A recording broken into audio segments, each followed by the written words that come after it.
السلام علیکم۔ Daily golf Urdu میں خوش آمدید۔ UAE، پاکستان اور دنیا بھر کے ممالک کی تازہ ترین خبروں کے لیے ہمارے چینل کو سبسکرائب کریں۔ اب تک کی خاص خبریں۔ ابوظہبی پولیس کی شہریوں کے لیے خوشخبری۔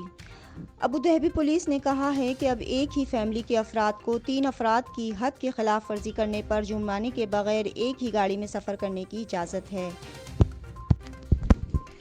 پولیس نے مزید بتایا کہ فرسٹ ڈگری کے رشتہ داروں کو بھی اس حد سے مستثنی قرار دیا گیا ہے اور وہ ایک ہی گاڑی میں سفر کر سکتے ہیں، یہاں تک کہ اگر وہاں 3 سے زیادہ افراد ہوں تب بھی ان پر جرمانہ عائد نہیں کیا جائے گا۔ ابوظہبی پولیس نے کہا کہ اگر کسی ڈرائیور کے پاس اس کی گاڑی میں 3 سے زیادہ افراد ہوں تو اس پر 1000 درہم کا جرمانہ عائد کیا جائے گا۔